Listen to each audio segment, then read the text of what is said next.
Gen Z है तो बहुत शॉर्ट टेम्पर्ड होते हैं हम लोग कि बिल्कुल हमें क्विक सक्सेस चाहिए और 60 सेकंड्स की रील पे रिलायबल करने वाले लोगों को तो तुरंत ही सक्सेस चाहिए होती है। जी हैं हम लोग, हमारा अटेंशन स्पैन बहुत शॉर्ट है। हाँ। तो थोड़ा सा ना इंस्टाग्राम फीड को थोड़ा सा चेंज करते हैं, एक नया इंस्टाग्राम अकाउंट बनाते हैं जिसका फीड हम ऐसा डेवलप करते हैं कि हमको ऐसी रील्स आएँ जो यूपीएससी के आंसर्स में हम लिख सकें। लड़कियां हैं तो कुछ ज़्यादा ही चैलेंज होते हैं चीज़ों को लेके, तो उस पे आपका क्या है? मेरा एक कार एक्सीडेंट हो गया था जिससे मेंटल हेल्थ बहुत बिगड़ गई थी मेरी, लेकिन मेरे पेरेंट्स का और मेरे फ्रेंड्स का जो सपोर्ट रहा और जो उनका मोटिवेशन रहा उसकी वजह से ही शायद मैं आज यहाँ पर पहुँची हूँ। क्या मोटिवेशन था कि नहीं आपकी बेटी को यूपीएससी ही क्रैक करवाना है? आप जितना उड़ना चाहें, केवल हमारा विश्वास रखते हुए आप इस सारे काम को कंप्लीट करना, उस विश्वास को बच्चे ने कायम रखना। मुझे प्रेशर से ज़्यादा आशीर्वाद मिला because everyone believed in me.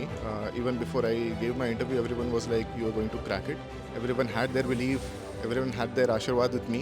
So I think ये उसी का नतीजा है। मेरे चैलेंजेस थे कि मुझे फैमिली को भी सपोर्ट करना है, साथ में पढ़ना है। तो ऐसा नहीं है, ये किया जा सकता है, बस आपके दिमाग में एक क्लैरिटी हो कि मुझे करना है। प्रिपरेशन खुद ही आपको इतना धैर्य सिखा देती है। आपको हर मौके पे कि चाहे आप मॉक टेस्ट दो या कुछ भी, तो आपको फेलियर मिलता रहेगा, आपको सक्सेस बहुत कम मिलेगी और आपको अपने ऊपर फेथ रखना पड़ेगा कि इस फेलियर के बाद भी जब रियल डी डे आएगा, जिस दिन मेरे को प्रीलिम्स देना है, उस दिन मैं उम्मीद करती हूँ कि मैं सक्सेस प्राप्त करूँ। चैलेंजेस को उतना बड़ा चढ़ाकर मत लीजिए, और क्योंकि मेरा पहले अटेम्प्ट में हो सकता है तो ऐसा कोई रीज़न नहीं कि आप लोग नहीं कर सकते।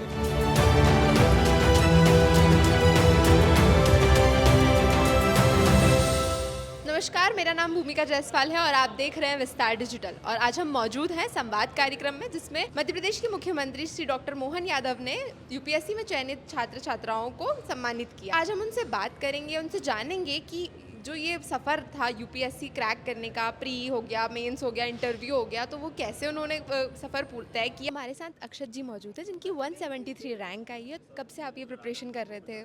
मैंने लास्ट ईयर ही प्रिपरेशन स्टार्ट की थी यूपीएससी की, जुलाई अगस्त 2025 में। ओके, तो it is your first attempt? 2024 sorry, या first attempt? First attempt, yes. आजकल जेंजी हैं, मेरा एक सवाल जी, था आपसे जी, कि जी। आजकल जेंजी हैं तो बहुत शॉर्ट टेम्पर्ड होते हैं हम जी। लोग कि बिल्कुल हमें क्विक सक्सेस चाहिए और 60 सेकंड्स की रील पे रिलायबल करने वाले लोगों को तो तुरंत ही सक्सेस Correct, चाहिए होती है। तो उस पे आपका क्या पॉइंट ऑफ व्यू है? देखिए, मैं कहूँगा कि सक्सेस के बारे में ज़्यादा मत सोचिए, जो सामने है उस पर फोकस करिए। जैसे अगर यूपीएससी की बात करूँ तो मेरे दिमाग में नहीं था कि मैं पहले अटेम्प्ट में क्लियर कर लूँगा।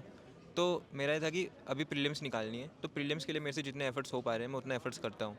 तो जो सामने दिख रहा है अभी, जो इमीडिएट है, उस पर फोकस कीजिए। और रही बात जेन ज़ी हैं हम लोग, हमारा अटेंशन स्पैन बहुत शॉर्ट है। तो थोड़ा सा ना इंस्टाग्राम फीड को थोड़ा सा चेंज करते हैं, एक नया इंस्टाग्राम अकाउंट बनाते हैं जिसका फीड हम ऐसा डेवलप करते हैं कि हमको ऐसी रील्स आएँ जो यूपीएससी के आंसर्स में हम लिख सकें। मतलब जिनका जो कंटेंट है, ऐसी रील्स देखें जिसको हम यूपीएससी में भी यूज़ कर सकें। तो क्या आप इन फ्यूचर या फिर आने आपका मतलब इन फ्यूचर आपका है कि आपको सोशल मीडिया इन्फ्लुएंसर भी बनना है? क्योंकि आप नहीं नहीं नहीं नहीं, ऐसा कोई प्लान नहीं है। ओके, तो आपका आपका जैसे आपने प्रिपरेशन की, बहुत सारे चैलेंजेस आए होंगे, पर मीनवाइल प्रिपरेशन के बाद जब आपने एग्ज़ाम दिया उस टाइम पे आप किसी साथ क्या क्या चैलेंजेस थे? मैम, प्रिपरेशन के टाइम तो चैलेंजेस ये होते हैं मोस्टली कि कंसिस्टेंसी का चैलेंज होता है कि आपको रोज़ सुबह उठ के 7-8 घंटे पढ़ाई करनी है, फिर अगले दिन सुबह उठकर फिर से उतनी पढ़ाई करनी है। तो खुद को समझा पाना कि यार कोई बात नहीं, थोड़ा सा पढ़ ले, थोड़ा और पढ़ लेते हैं, तो ये सबसे ज़्यादा मुश्किल होता है। मेंटली खुद को स्ट्रांग रखना काफ़ी मुश्किल होता है। रही बात एग्ज़ाम देने की चैलेंजेस, तो क्योंकि मैं विजुअली इम्पेयर्ड हूँ तो मुझे एक व्यक्ति के साथ जो स्क्राइब होता है उसके साथ एग्ज़ाम लिखना होता है। तो मैं डिक्टेट कर रहा हूँ एक पेपर और वो लिख रहा है, तो मुझे बोलना भी है आंसर और मुझे सोचना भी साइमल्टेनियसली, तो ये काफ़ी मुश्किल होता है। ओके, और जैसे एक प्रेशर होता है ना कि जैसे कोई भी यूपीएससी एस्पिरेंट है उस पर प्रेशर होता है मेंटली, सोशली, इधर परिवार भी, और फिर खुद से भी लगता है कि नहीं हमें बहुत अच्छे से करना है, हम पे खुद पे रहता है कि नहीं हमें अच्छे से करना है। तो उसको कैसे बैलेंस किया आपने? तो जैसे मैं 25 साल का हूँ और मुझे भी था कि यार मैं ग्रेजुएट हो चुका हूँ, मेरे को एम्प्लॉयमेंट चाहिए, नौकरी चाहिए, फैमिली वालों के लिए कुछ करना है। मतलब 25 साल का होने के बाद भी आप ऐसे घर पे तो नहीं बैठे रह सकते। तो यूपीएससी में सबसे ज़्यादा चांसेस होते हैं कि आप फेल ही होंगे, सक्सेस होने के चांसेस बहुत कम होते हैं। तो आपको पता होना चाहिए कि आपको इस यूपीएससी के साइकिल से बाहर कब निकलना है। मतलब मेरा डिसाइडेड था कि मैं 2 अटेम्प्ट दूंगा, उसके बाद मेरा हो चाहे ना हो, मेरा नहीं हुआ तो मैं छोड़ के नौकरी लूँगा पहले तो कहीं पे, और उसके बाद में फिर देखूंगा यूपीएससी करनी है या नहीं करनी है। तो मतलब सबसे इम्पॉर्टेंट है कि आपकी एज निकलती जा रही है, आपको पता होना चाहिए कि आपको कब यूपीएससी छोड़नी है। हाँ, कब यूपीएससी करनी है और छोड़नी है, क्योंकि आजकल क्या लोग बहुत कंटिन्यूसली अटैम्प्ट करेक्ट देते करेक्ट जाते हैं। करेक्ट। तो वो जो अटेम्प्ट का आपके लिए अगर आपके लिए एक मिनिमम मैक्सिमम क्या था अटेम्प्ट? मैं डिसाइडेड था कि मैं 2 अटेम्प्ट दूंगा, ये वाला मेरा लास्ट, मेरा सिलेक्ट हो नहीं भी होता तो मेरा लास्ट अटेम्प्ट होता है, और अब सिलेक्ट हो गया तब भी मेरा लास्ट अटेम्प्ट ही है। तो मैं 2 अटेम्प्ट के बाद पहले तो ढूंढता, कोई नौकरी ढूंढता अपने, ताकि at least I can earn something. उसके बाद फिर मैं सोचता कि मुझे यूपीएससी करनी है नहीं करनी है। और यूपीएससी आप नहीं कर रहे होते तो आपका क्या होता कि आप क्या कर रहे होते? आपका क्या फ्यूचर है? आपका किस चीज़ में इंटरेस्ट है? तो मेरा मतलब, क्योंकि मैं लॉयर हूँ पेशे से, तो मैं लॉ फील्ड में आई थिंक अपने करियर को आगे बढ़ाता। तो जैसे आजकल होता है ना, यूपीएससी एक रेस की तरह बन गया है कि हमें सिर्फ रेस है और हमें इसको मतलब क्लियर करना है, इसमें पहले नंबर पे आना है ये वो। लेकिन क्या आपका कोई उद्देश्य भी था कि मुझे यूपीएससी से क्लियर करना है और मुझे अब समाज में, परिवार में, हर जगह पे ये बदलाव लाना है? मैंने जब मैं कॉलेज के थर्ड या फोर्थ ईयर, थर्ड ईयर और फोर्थ ईयर में था, तब मैंने केसेस फाइल किए थे दिल्ली हाई कोर्ट में, जिनका पर्पस ये था कि जो मूवीज़ होती हैं वो डिसेबल लोगों के लिए एक्सेसिबल हों। तो जब वो मेरे केस में दिल्ली हाई कोर्ट ने मेरे फेवर में आउटकम दिया और मिनिस्ट्री ऑफ इन्फॉर्मेशन को डायरेक्ट किया कि आप जो भी मूवी रिलीज़ होगी उसमें एक्सेसिबिलिटी फीचर्स होने चाहिए ताकि डिसेबल लोग भी थिएटर जाके एंजॉय कर सकें, तब मुझे लगा कि यार एक डिसीजन से मैं काफ़ी चेंज ला पाया हूँ। तो अगर मैं सिविल सर्विस में आ जाता हूँ तब तो मेरे पास बहुत कुछ होगा बदलाव लाने के लिए, तो ये मेरा बहुत बड़ा मोटिवेशन था। ओके, तो आपका एक संदेश युवाओं को और सभी लोगों को जो प्रेरित करे? देखिए, चैलेंजेस सबकी लाइफ में होते हैं। इट डिपेंड्स ऑन अस कि हम उन चैलेंजेस को किस तरीके से देखते हैं। हम उस चैलेंजेस के आगे बैठ जाते हैं कि यार अब तो मुश्किल है, या फिर उन चैलेंजेस को ऐसे देखते हैं कि ठीक है ये तो चलता रहता है, कोई बात नहीं। तो मैं कहूँगा कि चैलेंजेस को उतना बड़ा चढ़ाकर मत लीजिए, और क्योंकि मेरा पहले अटेम्प्ट में हो सकता है तो ऐसा कोई रीज़न नहीं कि आप लोग नहीं कर सकते। क्या आपका मोटिवेशन रहा यूपीएससी को लेके, या फिर और कैसे आपने सोचा कि मुझे यूपीएससी करना है? So I made this goal when I was in class 10th। मुझे ये था कि एक सोशल सर्विस वाले सेक्टर में जाना था। मैं एनजीओज़ में भी जा सकती थी, मैं दूसरे सोशल सेक्टर में भी जा सकती थी, बट जो यूपीएससी के थ्रू आपको प्लेटफॉर्म मिलता है वो एक वाइड प्लेटफॉर्म होता है जिसमें आपके पास थोड़ा सा अथॉरिटी होती है, जिससे you can make real change in lives of other people.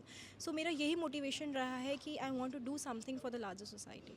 Okay, तो क्या उद्देश्य था? जैसे आपने बोला कि आपको एक चेंज लाना है, तो किसी पर्टिकुलर फील्ड में लाना था आपको चेंज? स्पेशली एल्डरली केयर की फील्ड में मैं चाहती हूँ कि मैं चेंज ला सकूँ, क्योंकि आप देख रहे हैं कि हमारी पॉपुलेशन में एल्डरली का पॉपुलेशन बढ़ती जा रही है। तो I want to make a change in the lives of elderly care. Okay, तो बहुत सारे चैलेंजेस होते हैं, सबके साथ ही होते हैं, कोई भी एस्पिरेंट हो, लेकिन कहीं ना कहीं होता है ना, लड़कियां हैं तो कुछ ज़्यादा ही चैलेंजेस होते हैं चीज़ों को लेके। तो उस पर आपका क्या है कि मेरे साथ ये चैलेंजेस थे और ऐसे आपने फेस किया? देखिए, यूपीएससी की परीक्षा में चैलेंजेस तो आते ही हैं, क्योंकि एक दिन में तो क्लियर होता नहीं है, आपको सालों लग जाते हैं। तो मेरे लाइफ में भी काफ़ी चैलेंजेस आए थे। मेरे सेकंड प्रयास में मेरा एक कार एक्सीडेंट हो गया था, जिससे मेंटल हेल्थ बहुत बिगड़ गई थी मेरी। लेकिन मेरे पेरेंट्स का और मेरे फ्रेंड्स का जो सपोर्ट रहा और जो उनका मोटिवेशन रहा, उसकी वजह से ही शायद मैं आज यहाँ पर पहुँची हूँ। एंड ऑल्सो एक belief in God and in higher power, जिसने मुझे रोज़ मोटिवेट किया so that I show up for the preparation. Okay, तो जो एक बैलेंस होता है कि हमें सोसाइटी भी में भी मेंटेन करना है, परिवार भी देखना है, खुद में भी एक मेंटेन रखना है, मोटिवेशन रखना है कि हाँ हमें करना है और वक्त लगेगा लेकिन हो जाएगा, तो वो मोटिवेशन कैसे आया मतलब? देखिए, मोटिवेशन आपके जैसे ईशान जी ने यहाँ बोला था कि if you have a why then you can bear any how. तो आपके पास एक वाई होना चाहिए कि आप क्यों करना चाहते हैं ये। जब भी मैं अपने आसपास देखती थी कि यहाँ पे चेंज का स्कोप है, मुझे लगता था कि मैं शायद उस तक पहुँच जाऊँ, उस लेवल तक पहुँच जाऊँ जहाँ मैं एक्चुअल चेंज ला सकूँ। तो वो गैप्स को देखते हुए मुझे मोटिवेशन आता था, एंड उसी की वजह से शायद मैं रोज़ मोटिवेट रह पाती थी। ओके, तो डिसिप्लिन में रहना और डिसिप्लिन को कंसिस्टेंटली रखना, that is a very big thing, है ना? तो बहुत होता है, और Gen Z is very short tempered, तो उनके लिए तो बहुत बड़ी चीज़ हो जाती है ये। तो उस पर आपका क्या पॉइंट ऑफ व्यू है? देखिए, motivation is very short term. what sustains you is discipline only. So every day you have to show up for your goal. जब मैं कॉलेज में थी, मेरे एक प्रोफेसर थे, उन्होंने बोला था कि अगर आपका कोई गोल है तो आपको हर दिन एक ऐसा काम करना है जो उस गोल से आपको पास ले जाए। तो मेरे मन में यही रहता था कि हर एक दिन मैं अपने सिलेबस का थोड़ा सा चंक कंप्लीट कर लूँ। मेरे पास एक डायरी रहती थी जिसमें लिस्ट बनाती थी, एंड उसमें टिक मार्क करती जाती थी कि आज today I have completed this much, and if I didn't complete it I didn't sleep. So I had to maintain that streak of my topics, and वही शायद मेरे लिए कंसिस्टेंसी बना के रखा था। एक मैसेज युवाओं को कि यूपीएससी अगर करना है तो देखिए यूपीएससी करना है तो आपको रेजिलियंस लाना पड़ेगा। असफलताएं आ सकती हैं क्योंकि पहले प्रयास में सफलता मिलना थोड़ा मुश्किल होता है, नामुमकिन नहीं है। लेकिन अगर आपको असफलताएं मिल रही हैं तो आपको घबराना नहीं है। Don't give up, just do everything consistently. आप हार्डवर्क करते रहिए, खुद के प्रति ईमानदार रहिए और छोड़िए मत, आप लगे रहिए तो ज़रूर निकलेगा। आपको बहुत बहुत बधाई सर। सबसे Thank पहले you, तो कि thank आपकी you. बिटिया ने यूपीएससी क्रैक किया है। सर क्या मोटिवेशन था कि नहीं आपकी बेटी को यूपीएससी ही क्रैक करवाना है? आपका एक ड्रीम था या उनका ही ड्रीम था? नहीं, ये बेटी का अपना ड्रीम था, लेकिन उसने हमसे बोला तो हमने उसको बीच में किसी भी प्रकार की कोई भी रुकावट नहीं आने दी। हमने कहा जो करना है, बच्चों को हमने पर दिए थे कि आप जितना उड़ना चाहें, केवल हमारा विश्वास रखते हुए आप इस सारे काम को कंप्लीट करना। उस विश्वास को बच्चे ने कायम रखा और आज उसने हमें बहुत गौरवान्वित किया है बच्ची। सर कई चैलेंजेस आते हैं सोसाइटी में, स्पेशली लड़कियां होती हैं तो बहुत सारे होते हैं कि नहीं शादी का प्रेशर है, ये प्रेशर है, वो प्रेशर, अक्सर ऐसा होता है। जी, लेकिन इसके लिए मैं खुद भी अपने रिसर्च ऑर्गेनाइजेशन में हूँ, जो कि प्रिंसिपल टेक्निकल ऑफिसर की पोजीशन पे हूँ। और रिसर्च के अंतर्गत मैं देखता हूँ कि इस उम्र के बच्चे आगे बढ़ने के लिए बहुत संघर्षरत रहते हैं और उनके परिवारजन उनको केवल शादी के लिए या इस प्रकार के आगे बढ़ने के लिए रोकते हैं कि हमें अपने संस्कारों को पूरा करने दीजिए। पढ़ाई के प्रति उनका उतना रुझान नहीं रहता, लेकिन हमारा ये था कि हम अपने बच्चे को पढ़ देंगे और अगर वो यूपीएससी कर रही है या कुछ और भी करना चाह रही है तो उसके लिए हम बिल्कुल तैयार थे कि उसको भेजना है। और उसके लिए दिल्ली में रखा हमने या भोपाल में रखा, उसको फ्री हैंड दिया। उस फ्री हैंड के अंतर्गत वो बिल्कुल फ्रीली अपना काम की और उसने हमारे विश्वास को कायम रखा। वाकई जो जेंजी हैं और जो यूपीएससी है उनका टेम्परामेंट जो है वो कैसे बैलेंस हो सकता है? ऑल्दो मैं Gen Z नहीं हूँ, I was born in 1996, but I can imagine what it feels like to be. But you have to maintain a very good distance from social media to be able to be focused on this thing. What used to happen was that I would keep my phone on silent or on airplane mode and keep it in an almirah far away from me. And the second thing would be that I do not used to study from YouTube because then there are reels. So I'm giving you the practical examples कि वहाँ पे reels होती हैं, you'll just get distracted and start using the reels. So इसलिए be focused, be very well prepared with the content that you have to consume. उसका पहले से schedule बना लीजिए, 2-3-4 महीने तक का शेड्यूल बना के रखिए और क्या पढ़ना है, कब पढ़ना है, कितना पढ़ना है, उस सारी चीज़ का शेड्यूल प्री डिफाइंड बना के रखिए और उसी पे फोकस रखिए. जो प्रेशर होता है अब जैसे समाज का प्रेशर अलग, फिर हमें परिवार का प्रेशर और फिर खुद पे भी रहता है कि नहीं हमें ये चीज़ करनी है और आपने वो चीज़ सिर्फ एक ही बार में कर ली तो वो एक बहुत बड़ा अचीवमेंट उसे कह सकते हैं. तो इसमें आपकी क्या स्ट्रैटेजी या फिर क्या कुछ ऐसी चीज़ें जो वाकई आपकी मेहनत जो है वो मतलब एक ही बार में आपकी मेहनत रंग लाई? मैं कहूँगा एक छोटी सी चीज़ की मुझे प्रेशर से ज़्यादा आशीर्वाद मिला because everyone believed in me. Even before I gave my interview everyone was like you are going to crack it. Everyone had their believe, everyone had their आशीर्वाद with me. So I think ये उसी का नतीजा है that I was able to crack it. Pressure feel होता है, there are times when you feel you are very alone, but at the same time you have to keep going because बहुत crisp आपको journey मिलती है यहाँ पे, आपको बहुत crisp रह के अपनी पढ़ाई करनी होती है. So these are the things that I would recommend. पहले तो आपको बहुत बहुत शुभकामनाएं विस्तार न्यूज़ की तरफ से कि आपने ये इतना बड़ा और इतना अच्छे से आपने एग्ज़ाम क्रैक किया. Thank you very much. Sir एक क्वेश्चन था कि आजकल की भागती दौड़ती ज़िंदगी में और अपने जेंजी का जो दौर चल रहा है तो जेंजियों को जो यूपीएससी है वो बहुत उनको शॉर्ट टेम्पर्ड लोगों के लिए यूपीएससी नहीं होता, हम ऐसा कह सकते हैं. तो उस पर आपका एक क्या थॉट है कि जो जेंजी हैं और यूपीएससी और जो शॉर्ट टेम्पर्ड चीज़ें हो रही हैं तो उस पर आपका क्या व्यू है? देखिए लोग जेनजी को ऐसा लगता है कि जेनजी शॉर्ट टेम्पर्ड है या उनको कम टाइम में शॉर्टकट्स चाहिए. ऐसा नहीं है, जो लोग निकाल रहे हैं वो भी जेनजी ही हैं. अब जेनजी के पास तो और रिसोर्सेज अवेलेबल हैं, they have more access to knowledge, तो उनके लिए आसान है यदि वो बस वही है कि वो हार्ड वर्क करें, डेडिकेशन रखें, वो पेशेंस हो कि हाँ हमको ये करना है, क्लैरिटी ऑफ थॉट हो तो it's very easy for them, in fact much easier for them. आपको कितना वक्त लगा इसे क्लियर करने में? Actually, I'm already working. I'm working for last 8 years in MPWRD. So it was quite tough for me. I was preparing for so long. But मैं field पे था तो पहले अच्छे प्रिपरेशन नहीं कर पा रहा था, तो 6-7 साल से तो लास्ट 3 years से I was attempting honestly. So I would say कि in these 3 years I could achieve this. और जो आजकल मैंने जैसे बताया कि ये शॉर्ट टेम्परामेंट होता है लोगों का, और बट इतना आपने पेशेंटली इतने साल आपने यूपीएससी को दिया, ऐसा क्या डेडिकेशन था आप में कि नहीं आपको यही करना है बिल्कुल? एक्चुअली मेरा पहले से ड्रीम था, मैं बहुत छोटी सी जगह सिवनी से आता हूँ, तो मेरा पहले से ड्रीम था मुझे यूपीएससी करना है। लेकिन मैं चूँकि एग्रीकल्चरल फैमिली से बिलोंग करता हूँ, तो मेरा था कि पहले मुझे जॉब सिक्योर करनी है। तो पास आउट होते ही मेरा एमपीपीएससी में स्टेट इंजीनियरिंग सर्विस में सिलेक्शन हो गया। उसके बाद मैं फिर करते रहा, लेकिन प्रॉपर नहीं कर पाया। लास्ट 3 ईयर से आई वाज लाइक कि नहीं, अब मैं प्रॉपर अटेम्प्ट दूंगा और यूपीएससी निकालूंगा। जैसे सोशली मेंटली बहुत प्रेशर होता है, इधर परिवार इधर समाज, हम कैसे उसका सामना कर सकते हैं? क्योंकि हमें खुद में अगर हमने अपने आप को ठान लिया कि नहीं मुझे करना है, पर फिर भी समाज और जो परिवार रहता है वो कहीं ना कहीं हमें पुश करता है कि हमें बहुत जितना जल्दी हो सके उतना जल्दी हमें करना है। अब देखिए, ये तो एक मैराथन है, इसमें कुछ लोग एक अटेम्प्ट में निकाल लेते हैं, कुछ 2 लेते हैं, कुछ के अपने चैलेंजेस होते हैं। लाइक माई सेल्फ, मेरे चैलेंजेस थे कि मुझे फैमिली को भी सपोर्ट करना है, साथ में पढ़ना है। तो ऐसा नहीं है, ऐसा ये किया जा सकता है, बस आपके दिमाग में एक क्लैरिटी हो कि मुझे करना है। तो सोसाइटी भी एट द एंड वो भी आपके ड्रीम का फिर एक टाइम के बाद जब उनको लगता है कि आप बिल्कुल डेडिकेटेड हो, तो they start supporting S. Okay, तो एक आखिरी मैसेज जो आप एक देना चाहेंगे जेंजी को, एक आपका थॉट कह सकते हैं जिसकी वजह से आप आज यहाँ पे हैं? मैं यही बोलूँगा कि यदि आप पहले ये क्लियर कर लें कि यदि आप ये करना क्यों चाहते हैं, if they have the clarity कि ये करना क्यों है, तो वो मोटिवेशन, वो परसिवरेंस, वो patience, in fact the strategy itself, सब कुछ आ जाता है। तो आप यदि आपका मोटिवेशन क्लियर है, आपका क्लियर है कि मुझे ये करना क्यों है, तो एवरीथिंग गेट सॉर्टेड। मैम, आपने फर्स्ट अटैम्प्ट में यूपीएससी क्लियर किया, मतलब क्या डेडिकेशन रहा इस चीज़ के पीछे आपका? डेडिकेशन ये है कि मुझे ऐसा लगता है कि अगर अगर मुझे पता है कि मुझे क्या करना है तो मुझे उसको करने में देरी नहीं लगानी चाहिए। करना क्या है, सिलेबस कंप्लीट करना है, नोट्स कंप्लीट करने हैं, उसको 5 बार रिवाइज़ करना है। ये सोच के मैंने तैयारी शुरू करी थी और यही सोच के साथ सबके आशीर्वाद से पहले अटेम्प्ट में ही निकल गया है। तो ये चीज़ मेरे को लगता है। जी।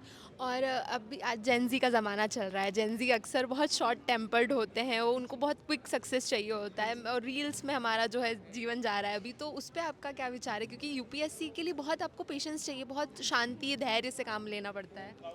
मुझे लगता है कि अगर कोई भी इंसान, चाहे वो जेंजी हो, चाहे वो मिलेनियल हो, कोई भी हो, अगर वो यूपीएससी की प्रिपरेशन करता है तो वो प्रिपरेशन खुद ही आपको इतना धैर्य सिखा देती है।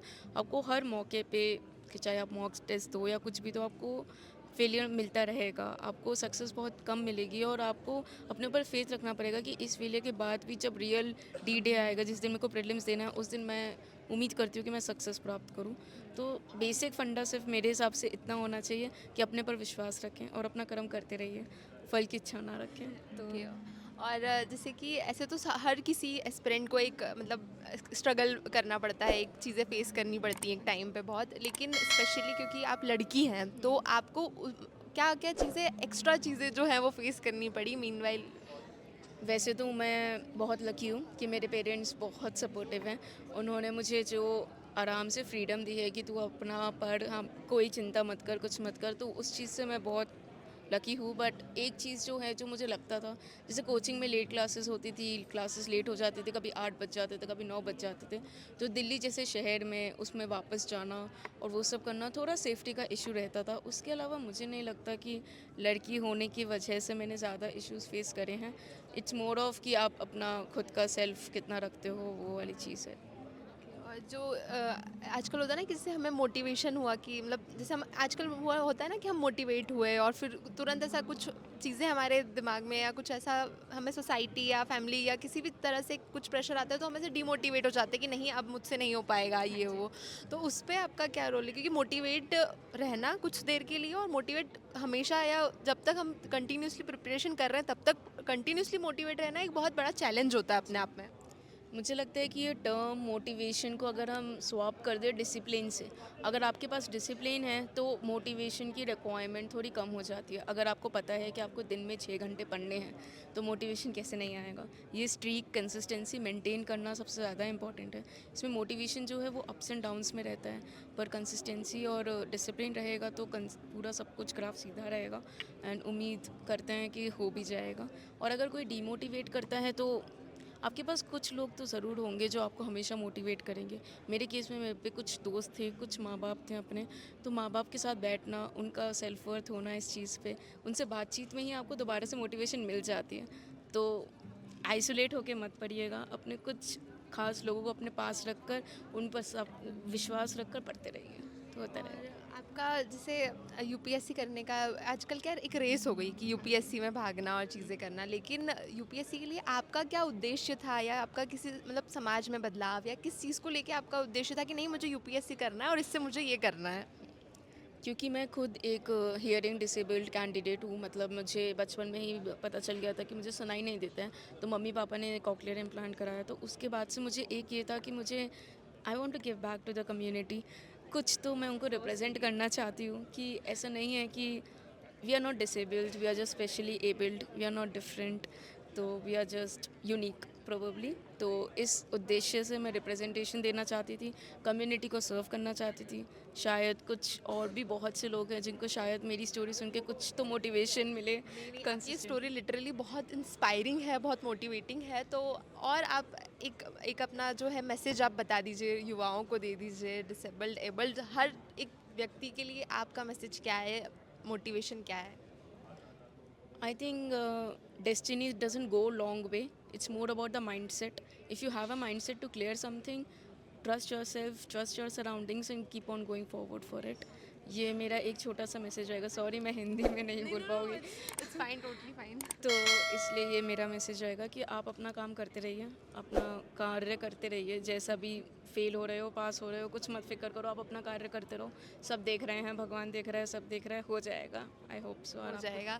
सो congratulations once again and thank you so much for talking. तो यूपीएससी 2026 के रिजल्ट में इस बार मध्य प्रदेश ने बाजी मारी है और पिछले 3 साल के मुकाबले मध्य प्रदेश का इस बार रिजल्ट बहुत अच्छा आया है।